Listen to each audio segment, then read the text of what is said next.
The cramped apartment in Harlem, New York, lay dim under the pale glow of a yellow desk lamp. Maya Jackson, 26, stood beside a small dining table, gently stroking her 5-month pregnant belly with a tender gaze.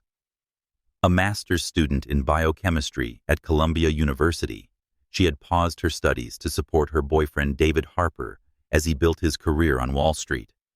A simple dinner pasta with homemade tomato sauce was laid out on a faded tablecloth, a gift from her mother before she passed away. Maya adjusted the cutlery to create a warm atmosphere, despite the apartment's increasingly worn condition-stained walls, creaking floors, and the stubborn scent of mildew. David, a white man with blonde hair and a smile that once swept her off her feet, walked in loosening his Brooks Brothers tie with a sullen expression. "How was your day?" Maya asked softly, taking his briefcase from his hand. David glanced at her, his eyes flicking over her pregnant belly with barely concealed irritation. "Fine," he said curtly, heading straight for the liquor cabinet and pouring himself a glass of whiskey. "The boss kept me late, more portfolio projections." Maya nodded, used to his growing coldness, but she had important news tonight. "I made your favorite," she said, motioning to the pot of beef stew on the stove. "And I have something to share." David sat down, sipped his whiskey, and finally let his eyes settle on her. "I have news too," he said, his voice tinged with rare excitement. "I got promoted to Maya as a senior associate analyst. The boss said I've got real potential to move up fast. Next weekend, I've been invited to the Highland Club, not a company event, but a private table with Mr. Jeffrey Langston." Maya smiled, genuinely proud. "That's wonderful, David. I knew you deserved it." She reached for his hand across the table, taking a deep breath. "And I have news too. Last week the doctor said everything looks good, but we're having two. Twins." The air in the room seemed to freeze. David's smile vanished, replaced by a cold stare that made Maya shiver. He pulled his hand away and stood up abruptly. "Twins." His voice was sharp, as if she'd confessed to a crime. "Are you kidding me?" Maya shook her head, trying to stay calm. "No." The ultrasound showed 2 babies. "They're healthy, David." He laughed, but it wasn't joyful. It was bitter, foreign. "Healthy, Maya. I just got promoted. Do you understand what that means? This is the first step to becoming someone who matters. 2 kids will ruin everything." Maya sat frozen, heart pounding. She had braced for surprise, but not this cruelty. "We can do this," she said, her voice trembling. "I know it's unexpected, but we're a team." David shook his head, walked to the drawer and pulled out a checkbook. "There is no we in this, Maya," he said, scribbling quickly. "You were always temporary, someone to split the rent and help me get through the hard part. Look at you. Hair is always a mess. There is no social standing, and you are the daughter of a high school teacher from Maine. You were never enough for someone like me." His words cut deep like knives, tearing through her dignity. Maya stood up, her voice cracking. "We've been together for 3 years, David. You asked me to put school on hold so you could focus on your career. You said you loved me." David sneered, tore the check from the book, and slapped it onto the table. $5,000. Enough for a discreet clinic and 1 month's rent. Handle this, Maya. Those kids are a mistake, and they'll drag me down. He grabbed a suitcase from behind the sofa, packed in advance, and walked to the door. "Please don't contact me. I'm blocking your number. If you dare seek child support, I've got friends at the law school who'll handle it pro bono." The door slammed shut, leaving Maya in a suffocating silence. She collapsed onto the floor, hands clutching her belly, tears streaming uncontrollably. The stew grew cold on the stove, the check lying on the table like a sentence passed. For 3 hours, she couldn't move, her mind spinning in the wreckage of her world. A knock on the door from the landlord, Mr. Ruiz, pulled her back to reality. He said rent's 2 weeks late, Miss Jackson through the door. Harper said you'd pay today. Numb. Maya handed him the check. Mr. Ruiz frowned. This is in your name, not mine. The note says medical procedure. Cash tomorrow. Okay. Maya nodded, her voice hoarse. Yes, I'll pay. After he left, Maya called the bank, only to be struck by a thunderbolt. This account had a stop payment placed on the check an hour ago, ma'am. She stood in the dark kitchen, one hand on her belly, the other gripping the phone. Noah and Amara, unborn, shifted inside her, as if reminding her of her duty. She opened her wallet, counted the remaining $20, and checked her account balance, $150 from the last tutoring session, before morning sickness had forced her to quit. She had no family, close friends, or safety net, only her children. Maya dropped to her knees, pressing her forehead against the cold floor, tears soaking into it. Mom won't let you suffer, she whispered, her voice breaking. I swear, no matter what it takes, I'll make him regret ever calling you a mistake. She stood, wiped her tears, and opened an old notebook. On the first page she wrote, Day 1. We begin again. For Noah and Amara. The dim lamp cast a pale light on her face.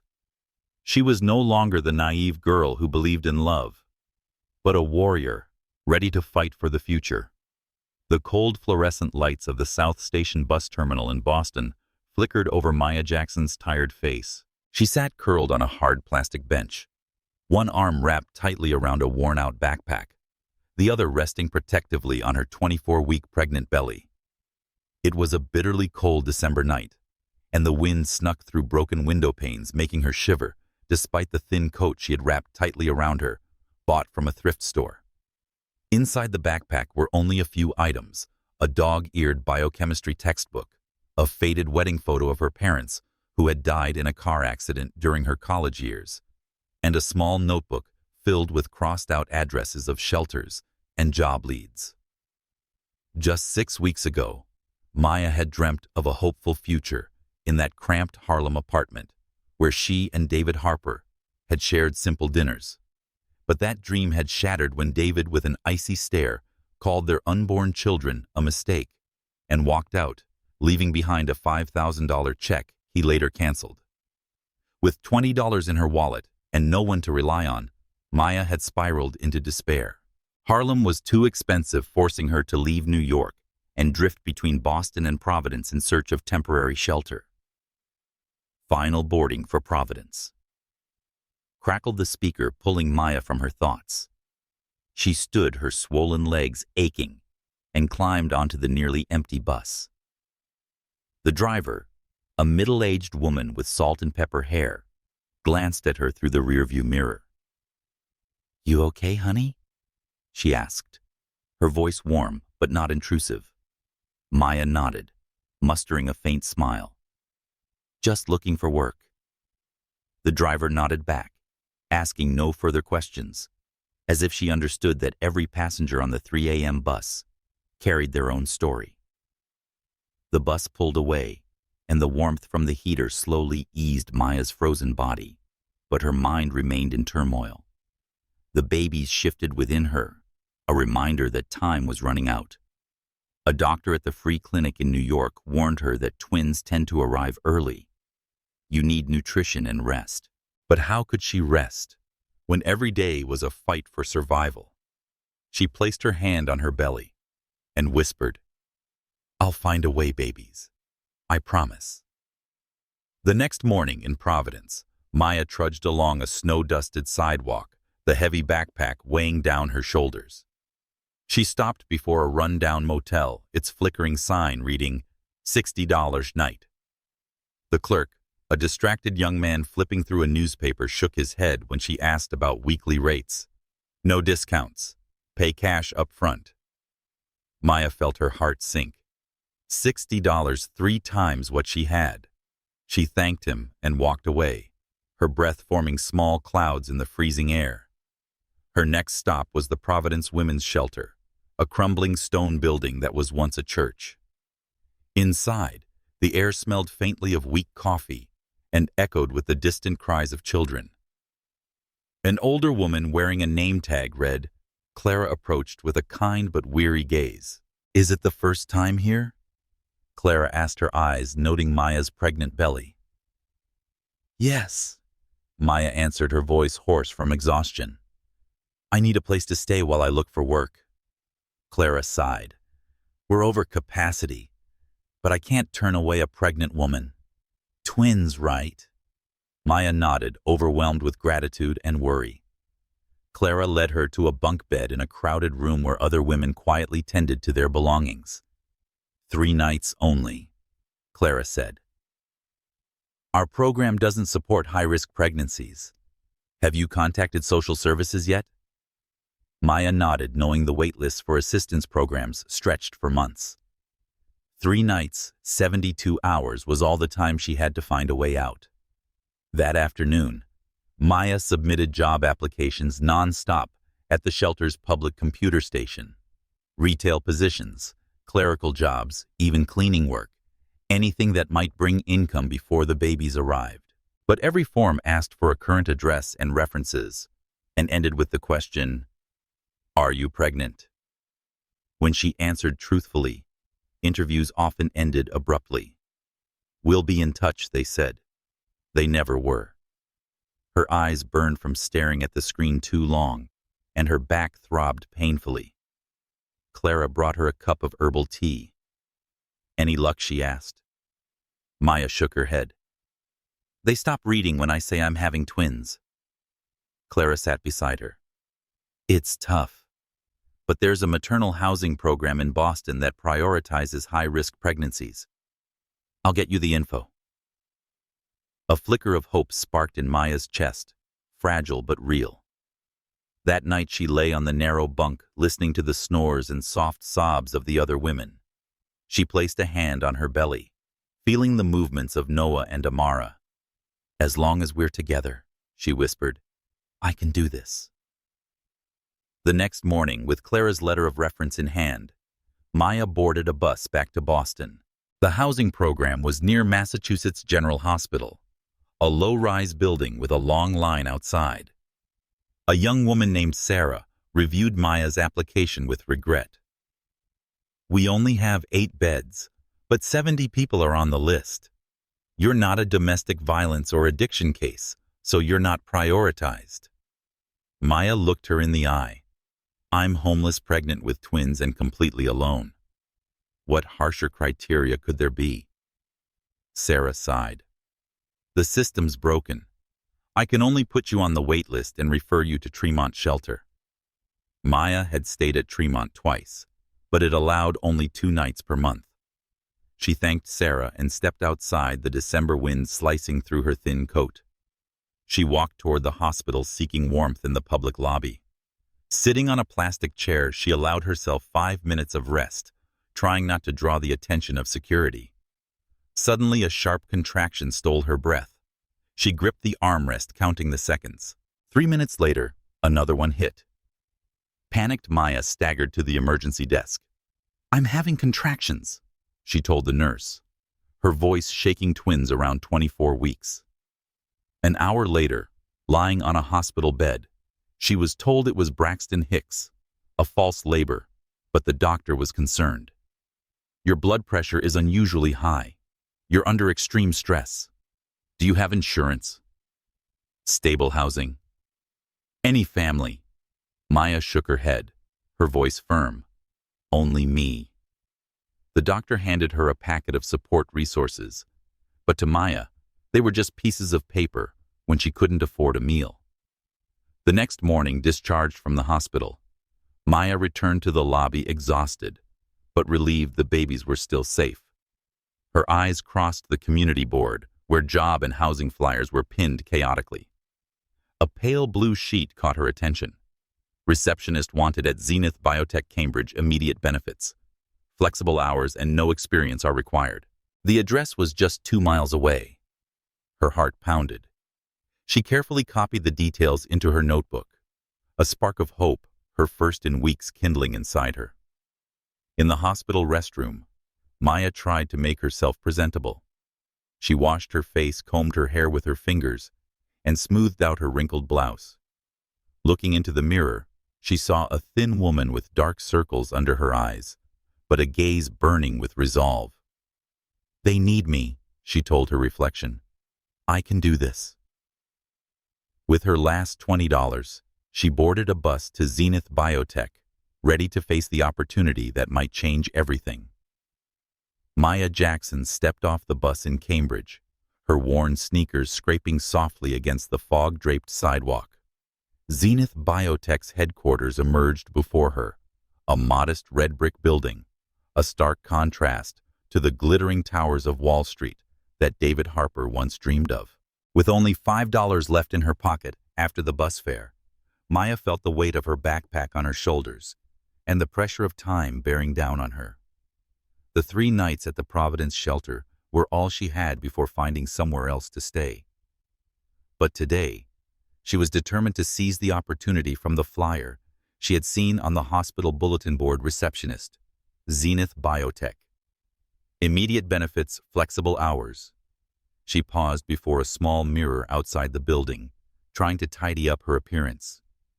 Though carefully washed in a public sink, her navy blue blouse remained wrinkled. Her natural curls were tied back neatly, but the dark circles under her eyes betrayed nights of lost sleep and the false labor pains from the day before. Maya took a deep breath and whispered, "This is for the babies. I can't fail." She gently rubbed her belly, feeling the light movements of Noah and Amara, as if they were lending her strength. Inside Zenith Biotech, the lobby smelled faintly of disinfectant and coffee. A security guard, Mr. George, glanced at her with wary but not unkind eyes. Maya said, "I'm here to apply for the receptionist position," trying to keep her voice steady, though her heart pounded. Mr. George pointed down the hallway. "Ask for Mrs. Evelyn Carter, room 104. Maya nodded in thanks and walked with uncertain confidence, each step a reminder of the rejections she'd faced just for being a pregnant black woman. Room 104 was a small, tidy office with stacks of files neatly arranged on the desk. Evelyn Carter, a white woman in her 50s with a tight bun and wire-rimmed glasses, looked up from her paperwork. Her gaze lingered momentarily on Maya's pregnant belly, but held no judgment. "Are you Maya Jackson?" Evelyn asked, her voice low but sharp. Maya nodded, placing a hastily printed resume from the public library onto the desk. "I saw your posting at Massachusetts General Hospital." Evelyn skimmed the resume, raising an eyebrow at the line masters in biochemistry, Columbia University. On hold. She looked back at Maya. "You're overqualified for a receptionist role. Why this job?" Maya inhaled deeply, choosing honesty. "I'm pregnant with twins and homeless, and I need health insurance immediately. I know I can do this job well, and am willing to learn." Her words rang with resolve, though inside she braced for the all-too-familiar rejection. Instead, Evelyn tapped her pen against the desk, as though weighing something deeper. "You worked in a lab at Columbia, didn't you? 2 years as a research assistant?" Maya nodded, recalling the long nights spent analyzing compounds in the university's lab, where she once dreamed of becoming a leading scientist. She said that "I'm familiar with lab procedures, from sample prep to data analysis," trying to hide the hope swelling inside, as Evelyn slowly nodded. Evelyn explained that the receptionist position involves phone scheduling and office coordination, but we're also short one part-time lab assistant, evening work, prepping samples and assisting researchers. The pay is better, and more importantly, it comes with immediate health benefits. She paused, looking directly at Maya. "Can you handle both jobs? With your current condition?" The question felt like a test, but in Evelyn's tone, Maya sensed sincerity, not mockery. This was a real opportunity. "I can handle it," she answered firmly. I juggled coursework and lab work at Columbia. I know how to prioritize. Just give me a chance and I won't let you down. Evelyn gave a faint, rare smile, genuine and warm. All right. Start tomorrow at 8 a.m. We'll order a larger uniform for you. Maya left the office feeling like her feet barely touched the ground. Outside Cambridge was still bitterly cold, but she felt a real flicker of hope for the first time in weeks. Health insurance meant she could properly monitor her pregnancy, ensuring Noah and Amara arrived safely. The dual role at Zenith Biotech wasn't just an escape from homelessness, but a doorway to her passion for science. She sat on a nearby bench, opened her small notebook, and wrote, Zenith Biotech. Tomorrow, 8 a.m. A new beginning. Maya thought about the months ahead on the last bus back to the Tremont shelter. The job would be tough receptionist by day, lab assistant by night, while carrying twins. But she was no stranger to hardship. At Columbia, she had endured skeptical glances from professors who doubted that a black woman belonged in a lab. Are you sure you want this field? One had asked, full of doubt. She had proven them wrong with stellar research. Now she would prove herself again at Zenith. That night in the shelter's cramped room, Maya lay on her bunk, listening to the steady breathing of other women. She placed her hand on her belly, feeling the gentle kicks from her babies. We've got our start, she whispered. Mama's not going to let you suffer. Though exhausted sleep didn't come easily, her mind swirled with visions of the Zenith lab beakers, centrifuges, and the chance to reclaim her worth. But deep inside, a quiet fear crept in. What if she failed? What if this job was taken from her, just like David had stolen her dream? The next morning, Maya woke at 5 a.m., preparing carefully for her first day. She used her last $3 to buy a small loaf of bread from a convenience store, eating half and saving the rest for lunch. When she arrived at Zenith Biotech, Evelyn was waiting with a dark blue uniform and an employment contract. Here's your schedule, Evelyn said, handing Maya a paper. Reception from 8 a.m. to 4 p.m. Lab assistant from 6 to 10 p.m. You'll meet Dr. Samuel Brooks, our lab supervisor, during the evening shift. Maya nodded, signing the contract with slightly trembling hands, equal parts excitement and nerves. The first day swept by in a blur. Maya learned to operate the phone system, schedule meetings for researchers, and take notes on client needs. Though her pregnancy slowed her pace, she tackled each task with the precision of a scientist. When a staff member asked, new here, do you think you can do this while pregnant? Maya smiled. I'm used to working under pressure. That evening, she stepped into Zenith's lab, where the smell of alcohol and the hum of centrifuges rekindled her buried passion. Dr. Brooks, a tall white man with salt and pepper hair, greeted her. Evelyn says you've got lab experience. Let's start with prepping this reagent set. Maya worked carefully, her hands moving with the ease of someone who never truly left the lab. At the end of the shift, Maya waited at the bus stop, exhausted but determined. She had survived day one, and though the road ahead was long, she had found a chance to rewrite her fate for herself and Noah and Amara. Under the dim streetlight, she opened her notebook and wrote, Day 1. We've begun. No turning back. The sharp scent of disinfectant hung heavy in the hospital room at Massachusetts General. Maya Jackson lay on the bed, sweat glistening on her dark skin. Her eyes exhausted, yet glowing, as she looked at the two clear bassinets beside her.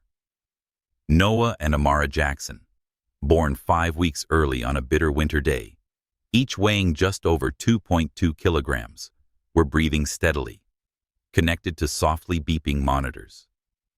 The nurse, a black woman with a gentle smile, said, Healthy all things considered, as she checked the charts. You did good, sweetheart. Maya nodded, too exhausted to speak, but her heart swelled triumphantly.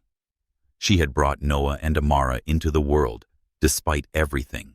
3 months earlier, Maya had walked into Zenith Biotech with a pregnant belly and worn-out shoes, seizing the opportunity to work as a receptionist and lab assistant. Now, in this tiny hospital room, she held her children, feeling the warmth radiating from their fragile bodies. "It's just us," she whispered, her voice breaking. "But we're going to make something magical out of this. No grandparents, no flowers from friends, no father for the babies.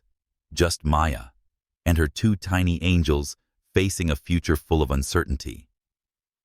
After 5 days, the hospital gifted her a used car seat, and she left by taxi, taking Noah and Amara to a tiny one-bedroom apartment in Cambridge.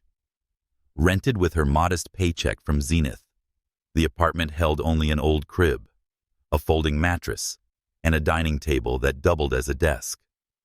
The taxi driver, an older man, helped carry the car seat up the 3 flights of stairs, looking at her with quiet concern. "First time, Mom?" he asked. Maya offered a tired smile. "Yes, and I'm going to do great." He nodded, setting the seat in a corner. "You're strong. Keep going." The first weeks were a whirlwind of exhaustion and love.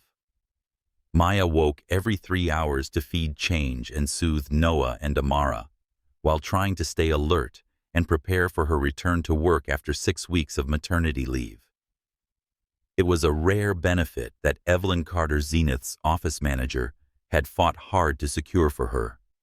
She recorded every feeding and nap in a small notebook, optimizing her time to squeeze in a shower or a bite of bread. Each night, once the babies were asleep, Maya sat beside the crib, watching their tiny fingers wrap around hers, feeling the crushing weight of responsibility. "Mom won't let you go without," she whispered, even as she sometimes wondered how she'd keep that promise. Returning to Zenith Biotech brought a new challenge. Childcare costs far exceeded her salary.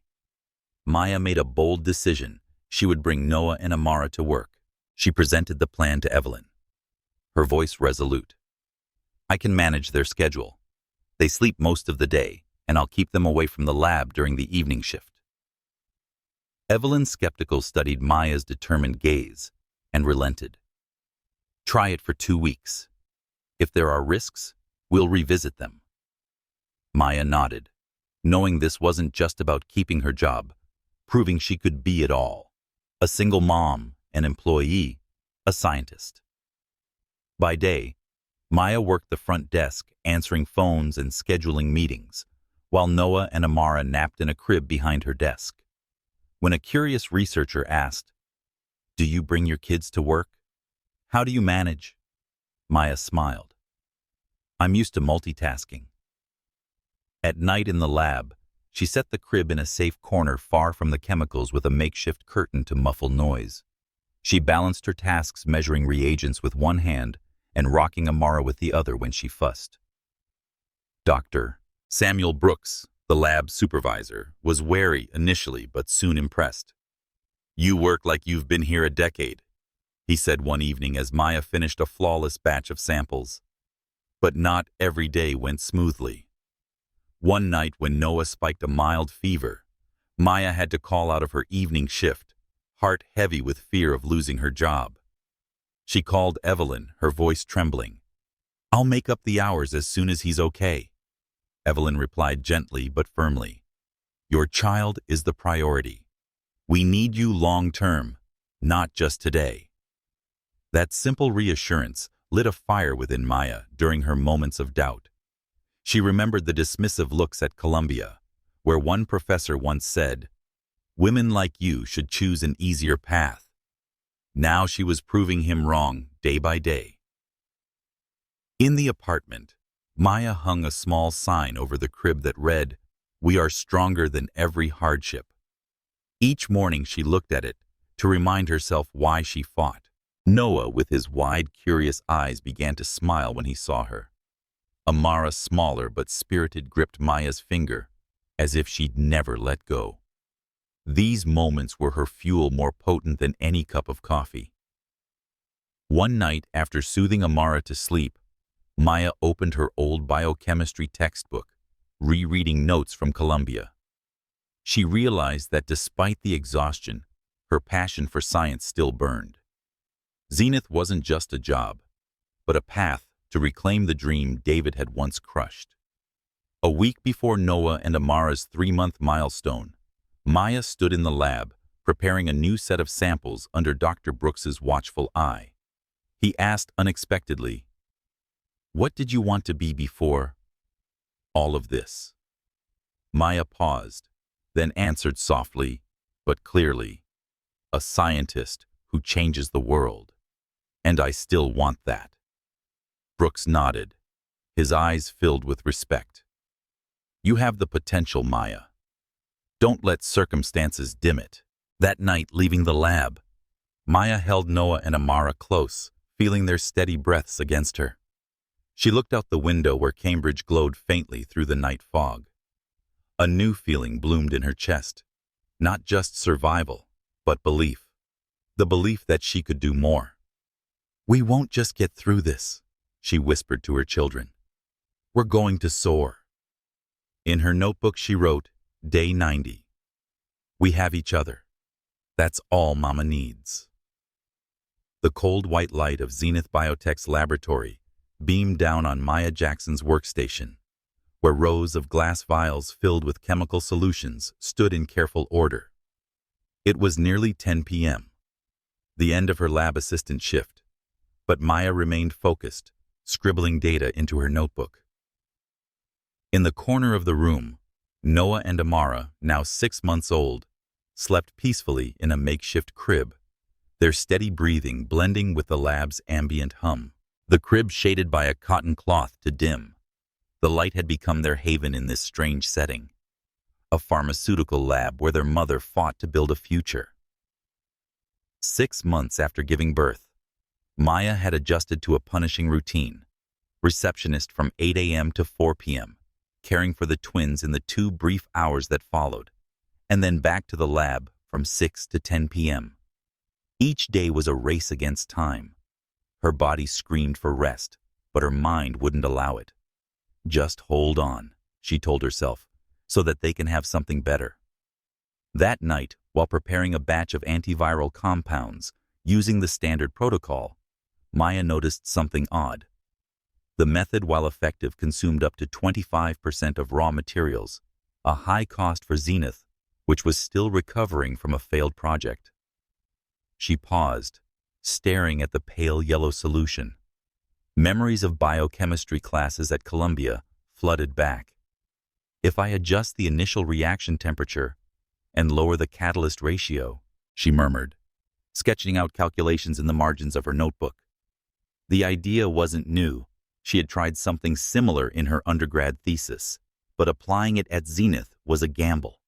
If it worked, it could save the company thousands. If it failed, she risked being seen as overstepping, especially as a part-time assistant, a black woman without a graduate degree in a field riddled with bias. She glanced at Noah and Amara, their tiny fists curled tightly in sleep. "I have to try." "For them," she whispered. That night, Maya stayed an extra hour, instead of clocking out, carefully running a small-scale test using the modified process. She measured the chemicals with the precision of a seasoned scientist, every motion guided by a mix of instinct and knowledge. When the test finished, she ran it through the spectrometer. Her heart pounded as the results appeared: a 20% increase in yield, significantly reduced raw material usage, and no loss in compound quality. The next morning at the reception desk, Maya presented her findings to Dr. Samuel Brooks, head of the lab. She laid her notes and analysis on his desk, her voice shaky but resolute. "I tried a new method for synthesizing the antiviral. It reduces raw material costs by 20% without compromising efficacy." Brooks, a silver-haired white man, raised his brows, his skepticism shifting into curiosity. He reviewed the data, tapping his fingers on the desk. "You did this on your own, without instruction?"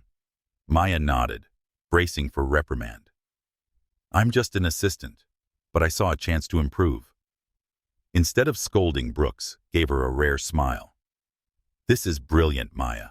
If large-scale tests confirm these results, you'll save Zenith tens of thousands each quarter.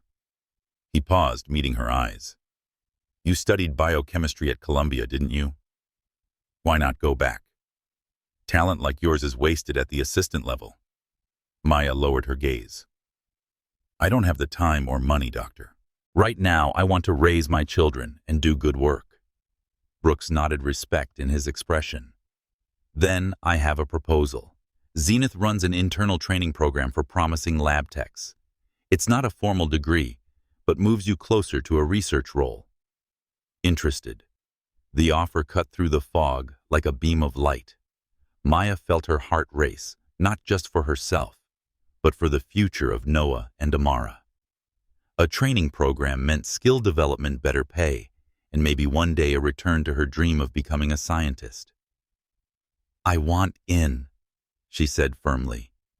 When can I start? Brooks smiled. Next week. I'll coordinate with Evelyn on your schedule. But Maya, it won't be easy. Are you ready to work even harder? Maya nodded, eyes burning with resolve. I was born to work hard. In the following days, Maya entered the training program with unshakable determination. She learned advanced lab techniques, studied scientific journals while her babies slept at night, and practiced data analysis during lunch breaks. Colleagues who had once doubted a single mother could keep up began to change their tune. A young researcher, Lisa, once asked, "Aren't you exhausted juggling kids and 2 shifts?" Maya just smiled. Tired, yes. But my children are worth every ounce of effort. Lisa nodded, admiration in her eyes. But not everyone was supportive. One male technician, Paul, often muttered behind her back, "She only gets attention because she's black." Internal training. Pfft. Special treatment. Maya heard, but didn't respond. She remembered Columbia, where she had to work twice as hard just to be seen. Let them talk, she told herself. The results will speak for me. And they did. Large-scale trials confirmed that Maya's method saved 20% in raw materials and was swiftly integrated into Zenith's production line. At a staff meeting, Evelyn Carter praised her publicly. Maya has delivered value far beyond her title. This is why we invest in human potential. One night, cleaning up the lab, Maya looked at Noah and Amara, now babbling and giggling whenever they saw her. Sitting beside their crib, she opened her notebook and wrote, Day 180. Mama made a breakthrough. You are the reason I never gave up. She brushed Amara's hair, pride swelling in her chest. This wasn't just a scientific achievement. It was proof that she was never the mistake David Harper claimed. She was a scientist, a mother, a fighter. That night, stepping out of Zenith under a star-filled Cambridge sky, Maya held her children close, their warmth against her heart. We're moving forward, she whispered, and Mama's not stopping. Deep inside, she knew this was only the beginning. Behind her steady gaze, a fire had ignited to survive and build a legacy for Noah and Amara.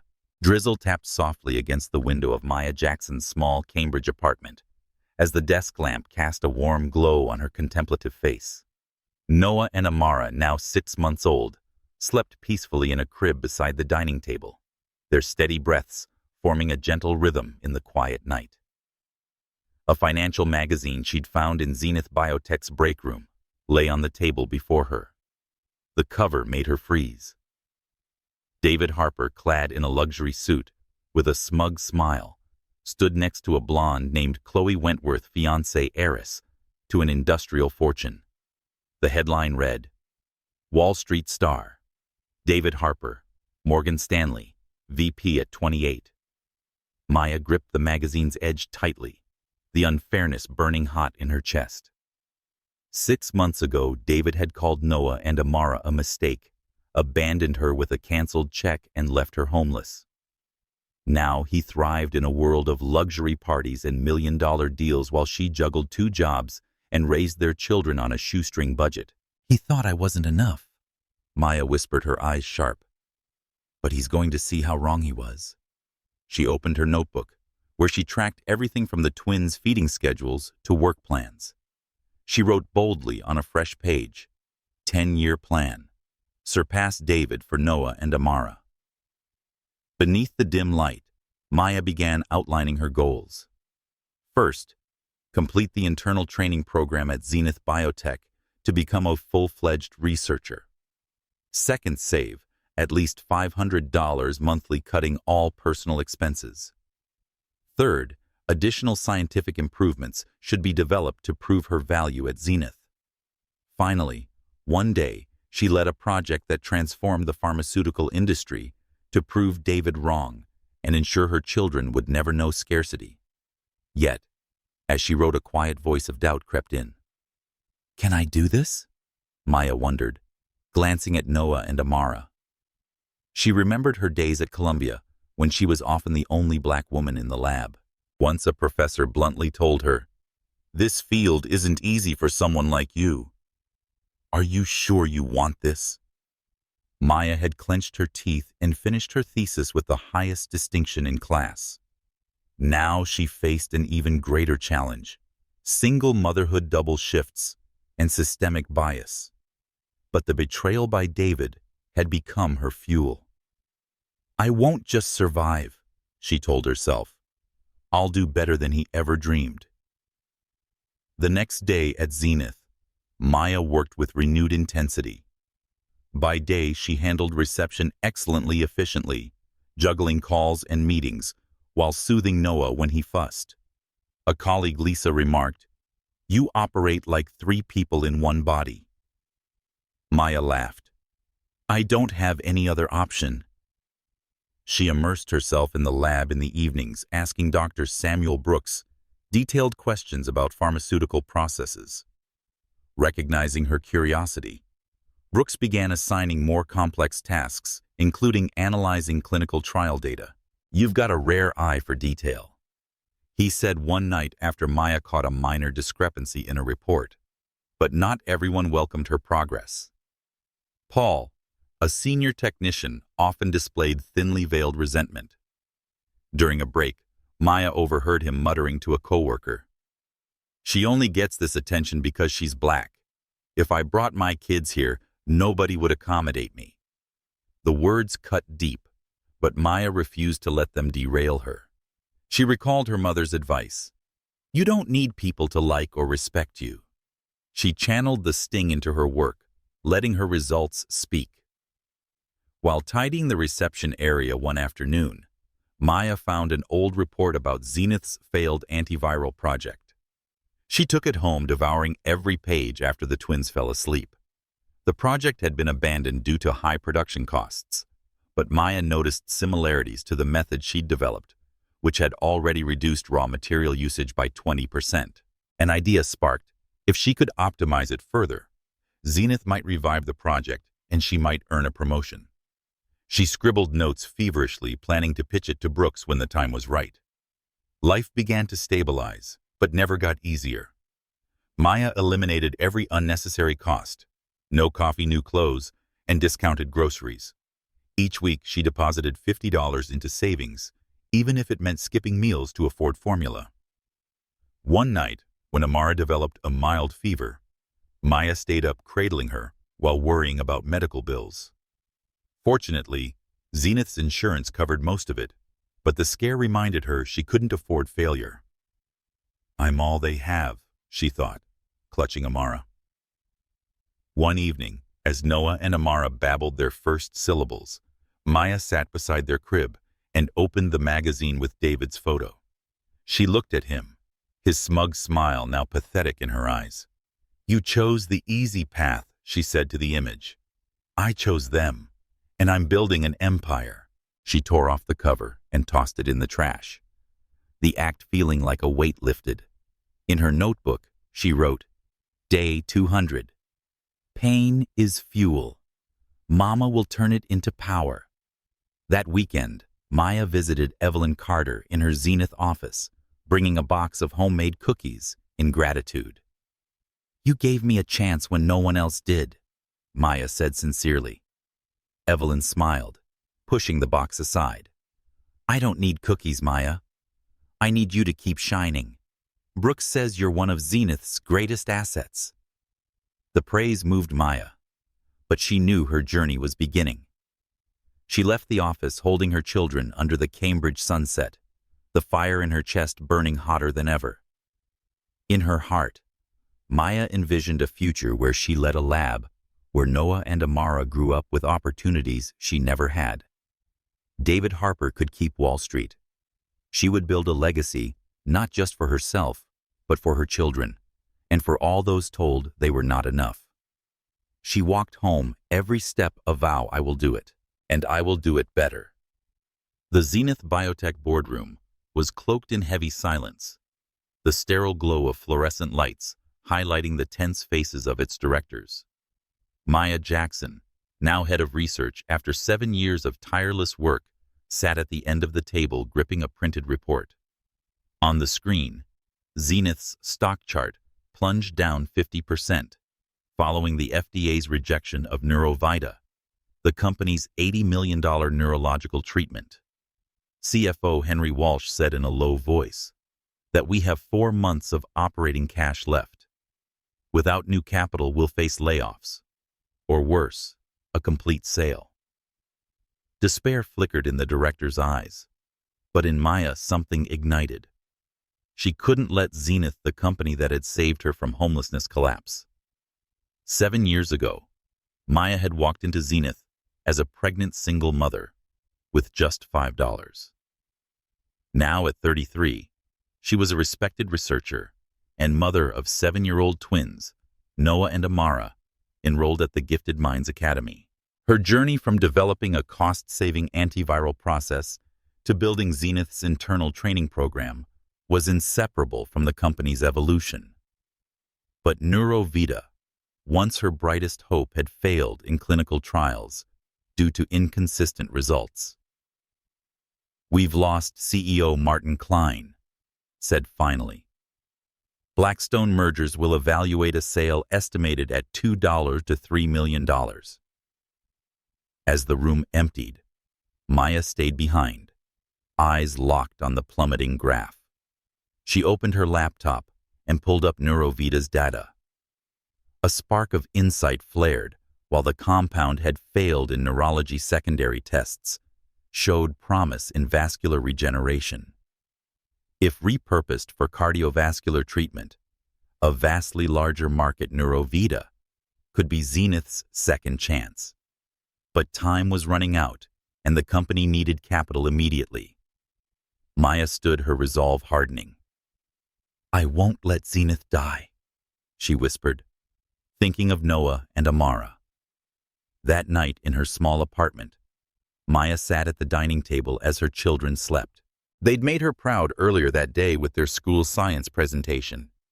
She opened her savings ledger, $150,000, scraped together over 7 years through relentless work weekend jobs and brutal thrift.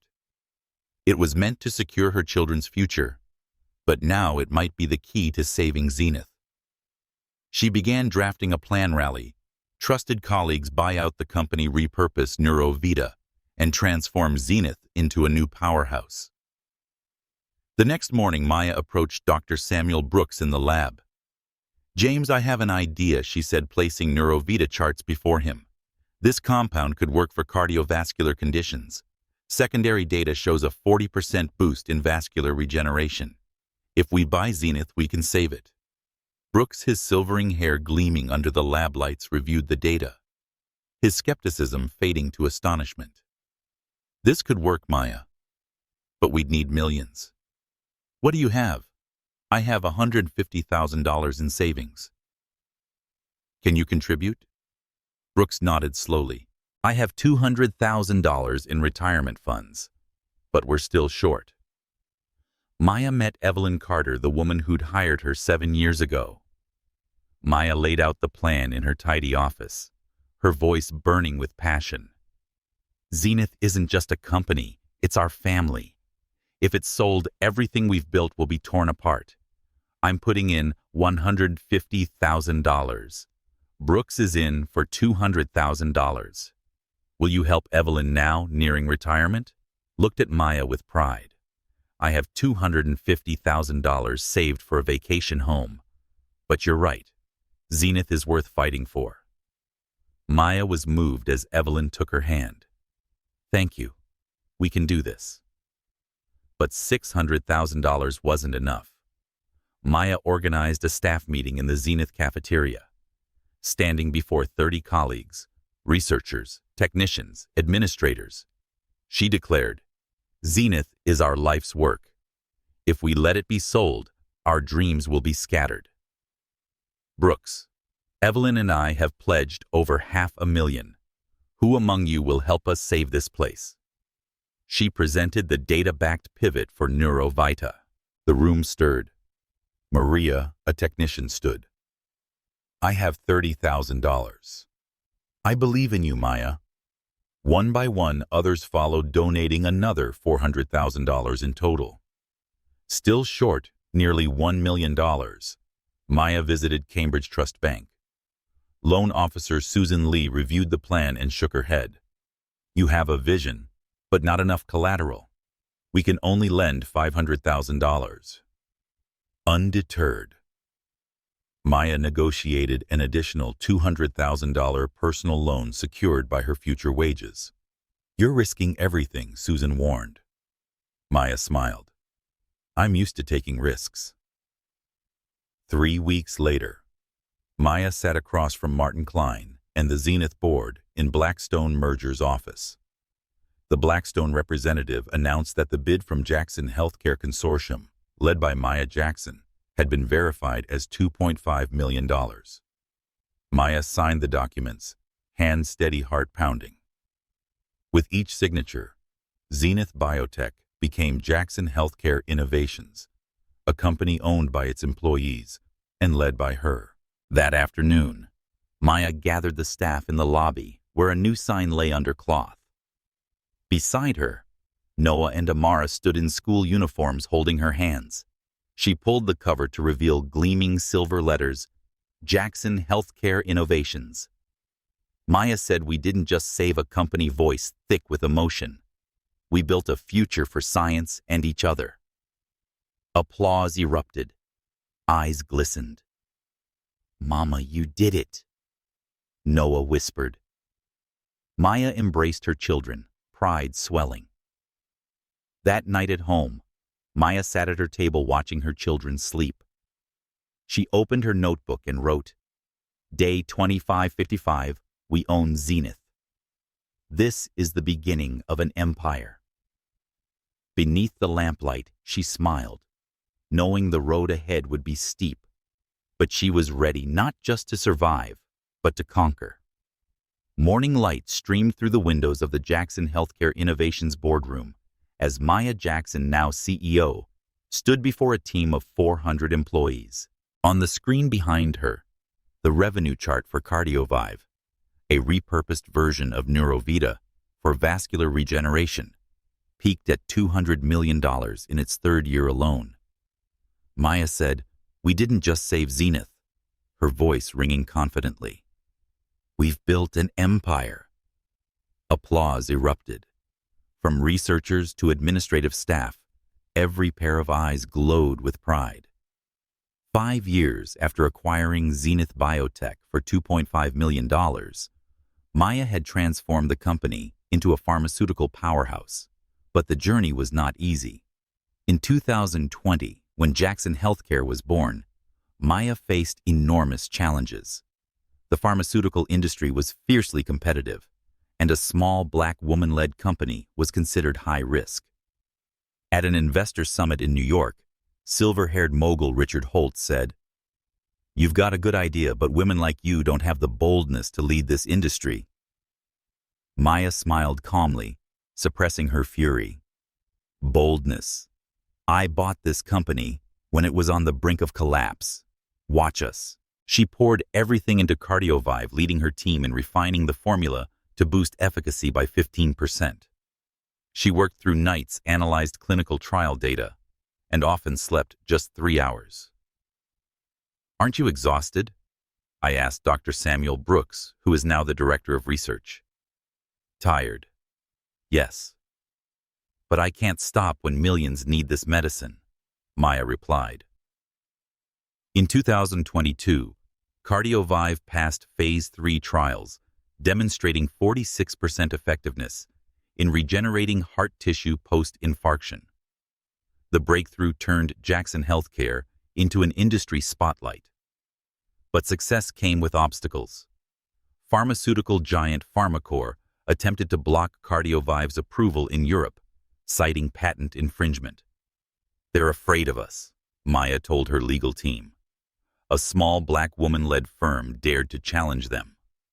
She hired top legal counsel and produced evidence proving CardioVive's proprietary foundation.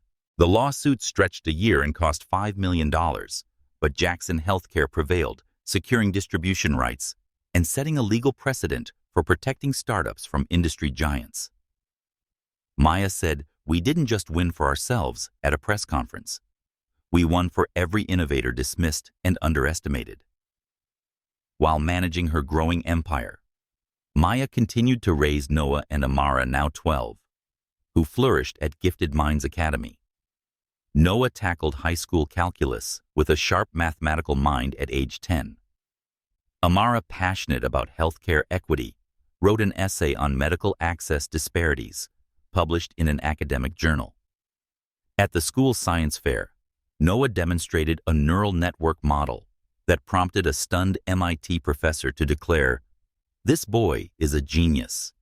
Amara gave a speech on global drug pricing that left faculty in awe. Maya was proud, but also conflicted. Her career often kept her from their milestones. One night, returning late from a meeting, she found Amara awake, eyes red. "You missed my presentation," Amara whispered sadly. Maya hugged her heart, aching. "I'm sorry. I'm building our future, but I promise I'll find balance." She restructured her schedule to ensure 3 family dinners a week, even if it meant eating at midnight. "I'm not perfect," she told them, "but I love you more than any deal I'll ever make." To support her children, Maya converted a storage room at headquarters into a study space where Noah and Amara could do homework. Noah often asked her about biochemistry. Amara discussed medical ethics. "Mama, why is good medicine so expensive?" Amara once asked while reading a report on drug pricing. "Because research costs billions," Maya explained. "But we can do it differently." That question planted the seed for Maya's next mission, a foundation to provide affordable medication in low-income countries.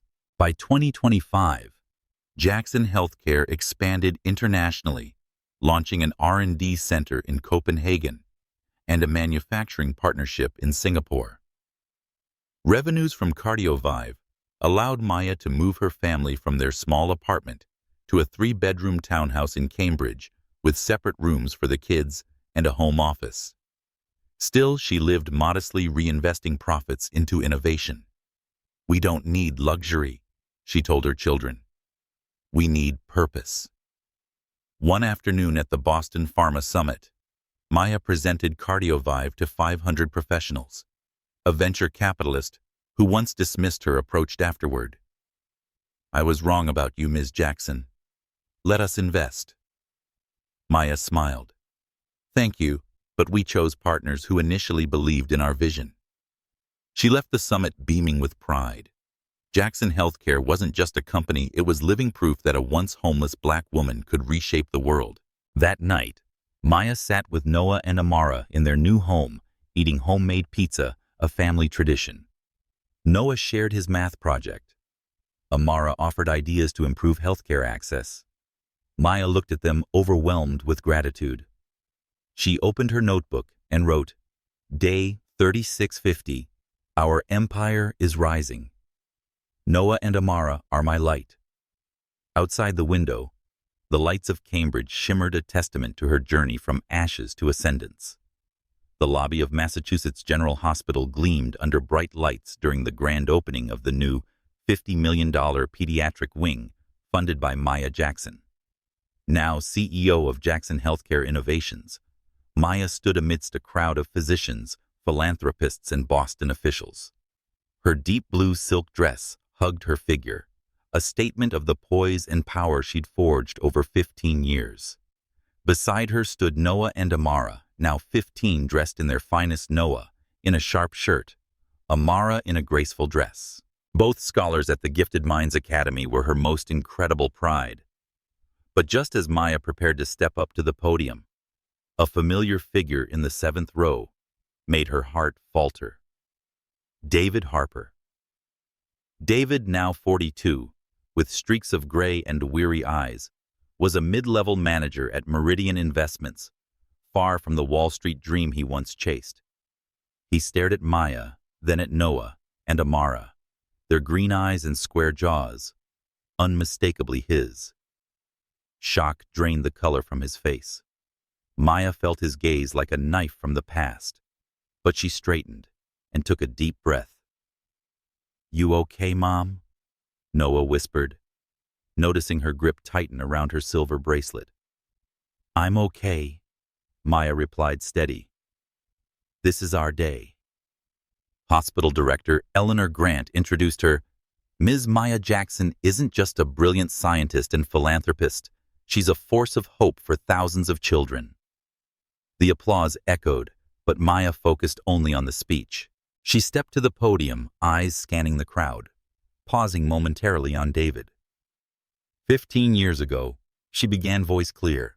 "I was a homeless single mother, sleeping in a shelter 3 blocks from this hospital. The man I loved called my children a mistake and abandoned us. Today, Jackson Healthcare saves over 2 million lives annually, and my children Noah and Amara prove that rejection does not define you." Her words cut through the silence like a blade. David looked down, knuckles white on the armrest, face pale. The crowd went quiet, then erupted in applause. Noah and Amara exchanged stunned glances. They had never heard the whole story, only that their father wasn't ready to be a parent. Maya smiled softly at them and said, "I did this for you." After the speech, as Maya guided the governor through the pediatric wing, she felt David approaching. "Maya," he rasped, voice hoarse. She turned, composed. "David Harper," she said coolly, like greeting a distant acquaintance. "I didn't expect to see you here." David, no longer the sharp-dressed financier, looked at her with turmoil. "I work with Meridian. We manage the hospital's investment portfolio. The kids, they're my children." Maya interrupted, voice firm. "Noah and Amara Jackson." The teens approached, sensing something. Amara perceptive-eyed David curiously. "You look familiar," she said, noting his jawline. Noah stood by Maya, his expression guarded. David tried Maya. "Can we talk privately? I didn't know. I didn't think you'd keep the pregnancy." Maya let out a dry laugh. "Keep the pregnancy? You canceled the check, blocked my number, and told me I wasn't good enough. Do I need your permission?" David recoiled. "I was wrong, Maya. I want to make it right." "You want redemption because they're successful?" she asked. "We built an empire without you. They don't need a father who shows up after 15 years. Noah took her hand. "Can we go, Mom?" She nodded, walking away with her children as David stood frozen. A colleague whispered to David, "Who was that? Why do those kids look like you?" David said nothing. Maya mingled with donors at the evening reception, but her mind drifted. She remembered cold bus stops, early contractions, and her vow to give her kids a worthy life. David once called her unworthy, but now she stood as a billionaire CEO and mother of 2 prodigies. She watched Noah discussing biochemistry with a doctor and Amara debating healthcare policy with a senator. I did right. Maya thought, pride eclipsing every old wound. That night in their Cambridge home, Maya sat with her children sipping tea, a family ritual. Amara asked, "That man, wasn't he?" Maya nodded. "I'll tell you when you're ready." Noah, ever observant, said, "We don't need him. You're enough." Maya pulled them close, tears quiet on her cheeks. She opened her journal and wrote, Day 5475. Today I faced the past. We are stronger than ever. Outside, the lights of Boston shimmered, a testament to the empire she built from ashes. Morning light streamed through the windows of their Cambridge townhouse, casting a soft golden hue across the living room. Maya Jackson placed 3 steaming mugs of tea on the table, Earl Grey for Noah, peppermint for Amara, and bergamot orange for herself. It was their family ritual for difficult conversations.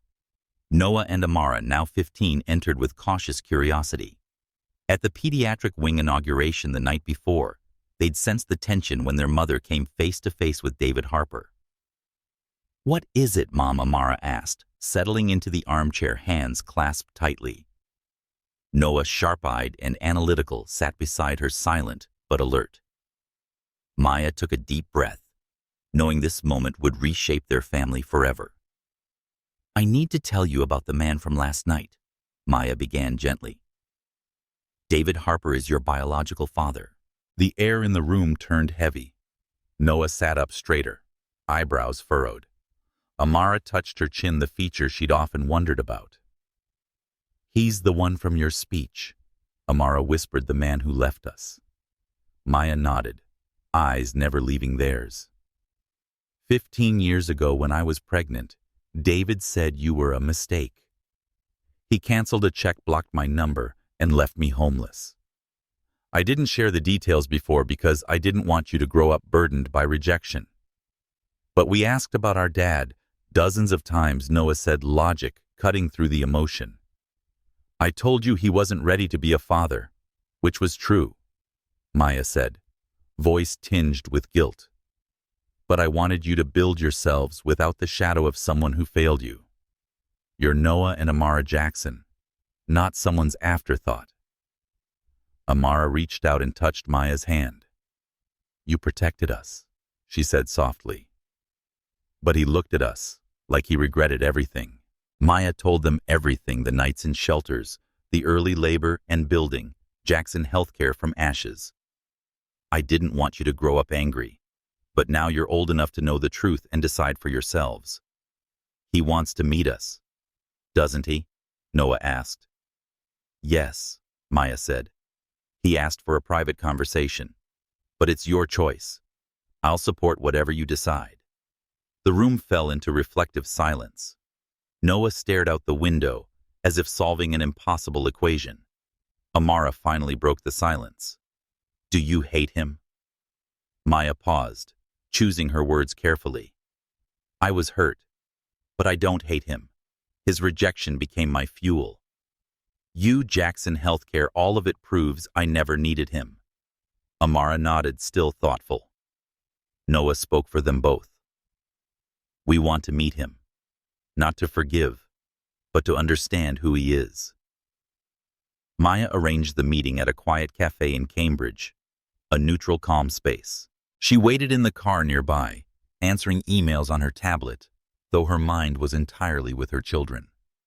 Through the window, she watched Noah and Amara sit across from David. He wore a plain sweater, looked older than his years, eyes rimmed red. Maya gripped the steering wheel tightly. She reminded herself, I did right letting them decide, even as fear for their emotional safety gripped her. The meeting lasted 62 minutes. Maya counted everyone. When Noah and Amara returned, their faces carried the weight of something only she could interpret. "How was it?" she asked as they climbed into the car. Amara shrugged, her voice unsteady. "He cried a lot. He told us about his youth, showed photos. He said it was the biggest mistake of his life," Noah added evenly. "But I didn't feel much." Maya nodded, not pressing further. "Do you want to see him again?" The siblings exchanged a look. A silent conversation honed over 15 years. "Not yet," Amara said. "We don't need him to feel complete." That night in the living room, the atmosphere was lighter. Noah talked about his biochemistry research project at MIT, where he had been invited despite his young age. Amara described her recent speech on healthcare access before Congress, which stunned lawmakers. Maya listened with pride swelling in her chest. "I was scared to tell you," she admitted. "But you're stronger than I imagined." Amara hugged her. "We learned that from you." Maya opened her journal and wrote, Day 5480. "Truth did not break us. It made us stronger." Outside the lights of Boston sparkled a reflection of the family she'd built, not through legacy, but through love and resolve. Her children would choose their paths, and she would always be their guiding flame.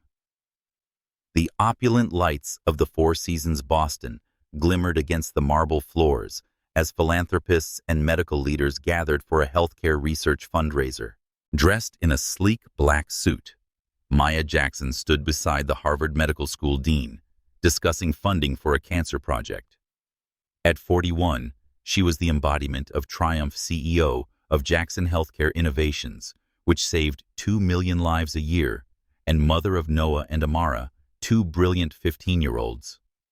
But as she glanced across the room, her eyes locked onto David Harper, and time seemed to stop. David, now 42, looked more worn than when they met 3 months ago at the pediatric wing inauguration. His gray suit was creased, his hair grayer, and his eyes tired. He approached hesitantly, as if fearing she might turn away. "Maya," he said hoarsely, "can I have a minute?" She nodded, keeping her composure, though her heart surged. She led him to a quiet corner away from the crowd's curious glances. "My wife, Chloe, divorced me," David began, voice shaking. "She took our son Tommy to live with her mother. I also left Meridian. I'm freelancing now." Maya listened silently, expression unreadable. "Noah and Amara sent me a few emails. Not often, but polite. Noah shared a science paper. Amara told me about her health project. I don't deserve it, but I want to thank you for raising them into amazing people." "They are amazing," Maya said calmly, "because they had a family that loved them, not because of you." The words weren't venomous, just truth. David bowed his head. "I know I can't undo it, but I'm sorry for abandoning you, for calling them a mistake. I want a chance not with you, but with them." Maya gazed at the man who had shattered her life 15 years ago. She remembered nights at the bus station, early labor pains, and the vow to give her children the future they deserved. Yet the pain had lost its sting. "I forgave you a long time ago," she said steadily. "Not for you, but because I had to move forward. But forgiveness doesn't mean forgetting or giving you access to our lives. Whether they want to reconnect is up to them. That's not my decision." David's eyes shimmered. "You've built something extraordinary, Maya. The company, the kids. I lost everything because of my mistakes." Maya offered a small, peaceful smile. "You didn't lose everything. You lost the chance to be part of this journey. But if they choose to give you a second chance, that's their gift, not a right." She returned to the event, feeling a burden lift from her shoulders. The Harvard professor rejoined her, and their conversation resumed, but her mind drifted to her children. Noah was recently invited to research at MIT for his biochemistry talents. Amara, passionate about public health, had just presented to Congress about drug pricing in developing nations. They weren't just her children. They were proof of the power of love and grit. That night back in their Cambridge townhouse, Maya arrived home to the scent of risotto. Noah stirred the pot with scientific precision, while Amara arranged the salad with artistic flair. "You're just in time," Amara beamed, running to hug her. Maya embraced them both, warmth filling her chest. "I saw Mr. Harper tonight," she said over dinner. Noah paused, looking at her. "What did he say?" He apologized. "He said he wanted to stay in touch. I told him, that's your decision." Amara, emotionally intuitive, as ever, said, "We met him once. He seemed regretful, but we don't need him to feel whole." Noah nodded. "I sent that paper out of curiosity, but our family is right here with you." Tears pricked Maya's eyes. "I'm so proud of you both. You're not just brilliant, you're strong." Later, while sipping tea in the living room and watching them laugh about school projects, Maya opened her journal and wrote, Day 5520. "I forgave, but I will not forget. My children are my guiding light."